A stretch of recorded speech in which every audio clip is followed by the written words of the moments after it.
Salut à tous, j'espère que vous allez très bien. La Major League Soccer ou MLS, c'est un championnat qui se développe d'année en année avec de plus en plus de suiveurs, qui a pris un gros coup de projecteur avec la signature de Messi à l'Inter Miami. Et donc dans cette vidéo, je vous propose de faire un petit retour sur l'histoire tumultueuse de la MLS, mais aussi et surtout ses règlements, son format. La MLS, comment ça marche? C'est parti.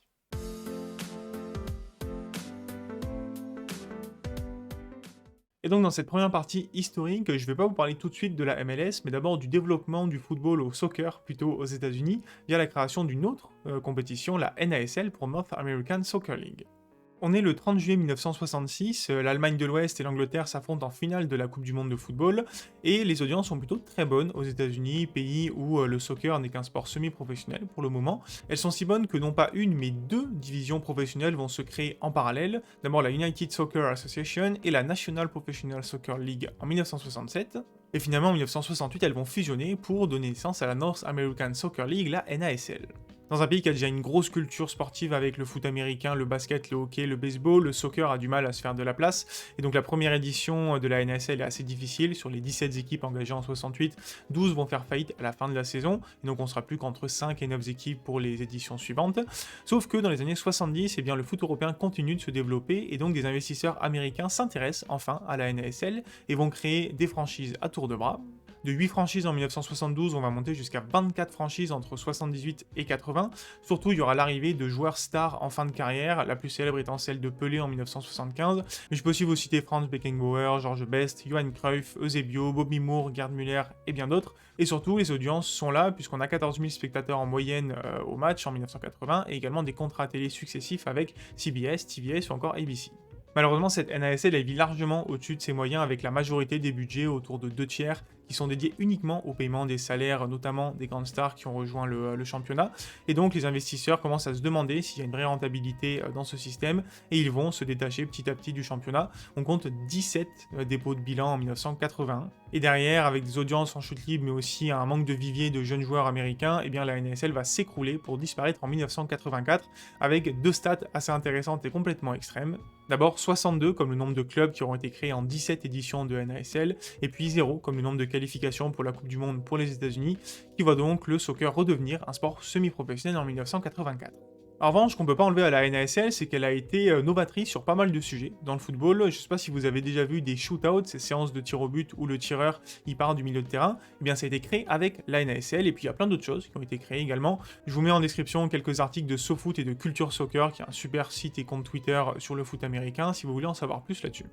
Il faudra attendre près de 12 ans pour revoir un championnat professionnel aux États-Unis. En fait, ça va être lié à l'organisation de la Coupe du Monde 1994 qui est obtenue par les États-Unis en échange de l'engagement de créer le plus vite possible un championnat professionnel, ce qui va arriver en 1996 avec la Major League Soccer. Et donc depuis 28 ans, cette MLS elle se développe avec un nombre de clubs croissant. On était d'abord à 10-12 clubs uniquement états-uniens qui ont été complétés par un premier club canadien qui était Toronto FC en 2007. Et depuis, ça monte, 16 franchises en 2010, 20 en 2013, 23 en 2015, 28 en 2022, 29 cette année et très prochainement une 30e.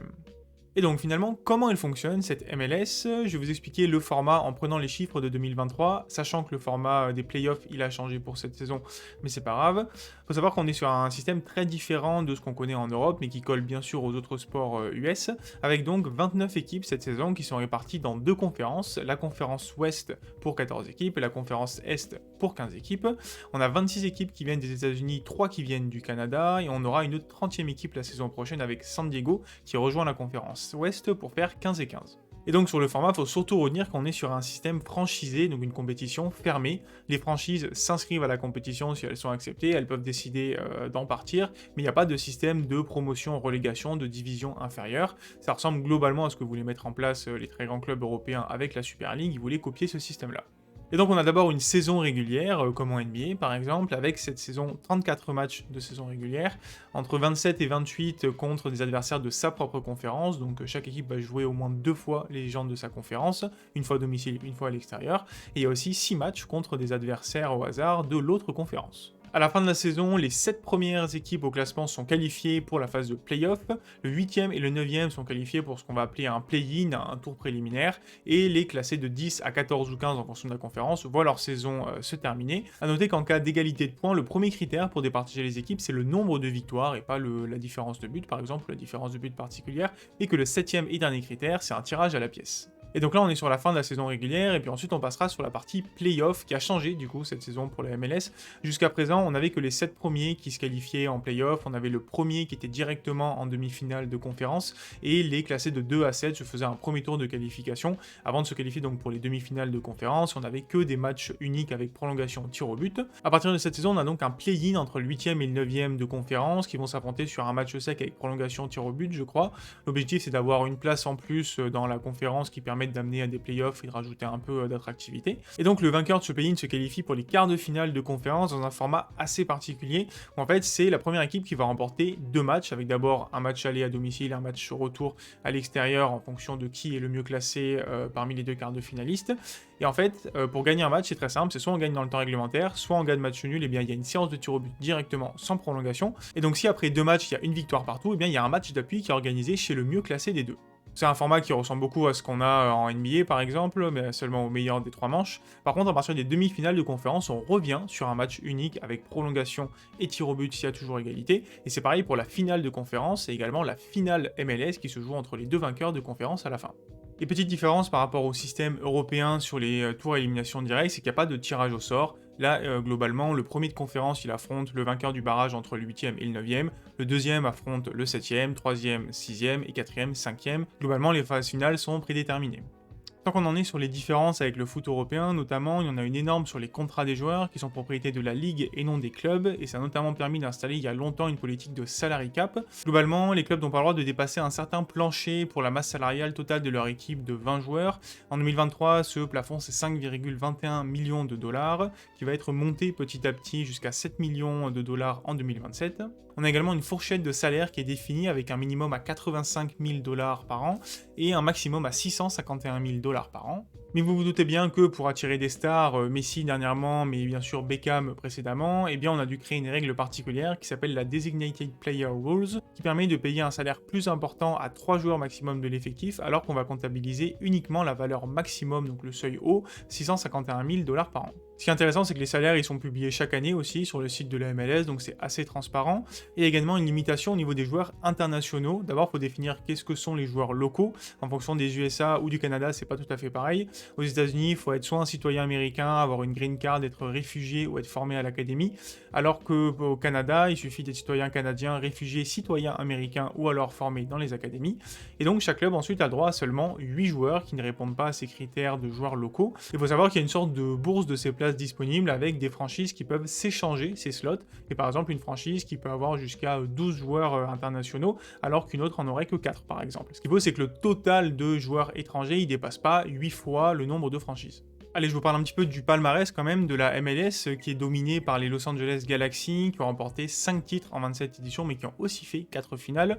Ils devancent DC United avec 4 titres et ensuite on a 5 équipes qui ont au moins 2 titres. On a 15 équipes qui ont déjà remporté la MLS en 27 éditions, c'est assez diversifié.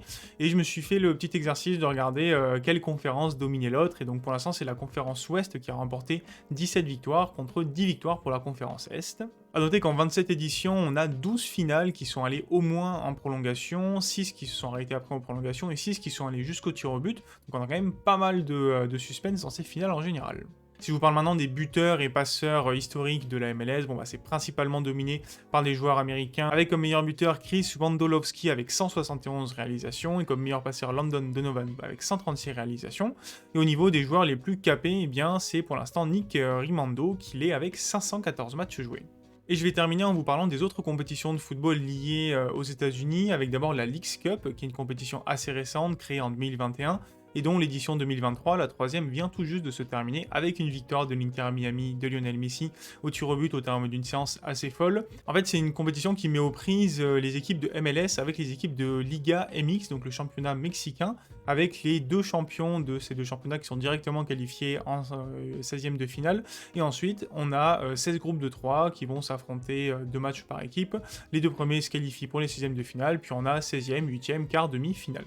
Le vainqueur de cette Leagues Cup, mais aussi le vainqueur de la MLS et souvent les mieux classés à la fin de la saison régulière du MLS, sont qualifiés pour la Ligue des Champions CONCACAF, qui est la Ligue des Champions en Amérique du Nord, bien sûr, et je vous en parlerai plus en détail dans une autre vidéo. C'est une compétition qui ressemble pas mal à ce qu'on connaît en Ligue des Champions, avec des différences, bien sûr. Et enfin, on a la Coupe des USA, qui donne aussi un slot en Ligue des Champions CONCACAF, qui pour le coup est une compétition hyper ancienne aux États-Unis, créée en 1914, qui a 108 ans, et qui met aux prises tous les clubs professionnels et amateurs des États-Unis qui décident de s'inscrire, on n'est pas obligé d'y participer. Et en fait, c'est la seule compétition qui permet de mettre aux prises les différentes divisions aux États-Unis, avec parfois de très beaux parcours, des équipes qui ne sont pas de la MLS, qui sont allées jusqu'en quart de finale, notamment cette année. Parce que oui, au-delà de la MLS, on a d'autres championnats professionnels et amateurs aux États-Unis, et je vais vous les présenter très brièvement. On a tout d'abord la United Soccer Leagues Championship, USLC, qui a été créée en 2010 et qui est une forme d'antichambre de la MLS, sans qu'il y ait de communication entre les clubs. Et au début, ils étaient 11-15 équipes, ils ont fait une pointe à 36 équipes en 2019, et maintenant ils sont redescendus à 24 équipes en 2023, avec quelques équipes jeunes de franchises MLS comme les Los Angeles Galaxy 2, par exemple. Et on est sur un format similaire avec deux conférences, Ouest et Est, et des playoffs ensuite à la fin jusqu'à la victoire finale. On a ensuite deux compétitions qui se définissent chacune comme le troisième échelon professionnel, donc je ne me permettrai pas un jugement entre les deux. On a la USL League One et la National Independent Soccer Association, NISA. Et au niveau de l'USL League One, on est sur un format un peu différent avec un seul groupe de 12 équipes et à la fin des playoffs quand même. Et ensuite, on a surtout l'USL League 2 qui est le quatrième échelon, si je puis dire, le premier échelon amateur dans le football américain, qui a été créé en 1995 où il y a beaucoup d'équipes pour le coup, 72 équipes maintenant, dont 5 canadiennes qui sont réparties en conférences, Ouest, Centrale, Sud et Est, qui sont elles-mêmes réparties en sous-conférences. On a au total 18 sous-conférences, et donc chaque sous-conférence fait son petit championnat et envoie à la fin entre une et deux équipes au niveau des playoffs, et c'est au niveau de cet échelon-là qu'on retrouve un petit club dont j'ai déjà parlé sur la chaîne, Vermont Green Football Club, un des clubs les plus écologiques du monde. Et enfin, on a la National Premier Soccer League, qui est l'échelon le plus bas, le deuxième échelon amateur, où cette fois-ci on a plein de petites conférences de 5 à 10 équipes, c'est un peu le niveau régional du foot aux États-Unis. Et donc je m'arrête là pour cette vidéo assez longue finalement, entre l'histoire de la MLS et de la NASL avant, le format de la MLS, mais aussi les autres compétitions qui gravitent autour des États-Unis et du Canada. J'espère que cette vidéo vous aura plu. Je vous mets plein de sources dans la description, et notamment des Twitter de gens très intéressants à suivre autour du foot US. Et comme d'habitude, si vous avez aimé la vidéo, n'hésitez pas à la liker, la partager, vous abonner à la chaîne. Et je vous laisse avec une petite question. Est-ce que vous suivez déjà ou allez suivre la MLS dans le futur? Répondez-moi en commentaire, et je vous dis à très bientôt pour parler foot. Ciao ciao.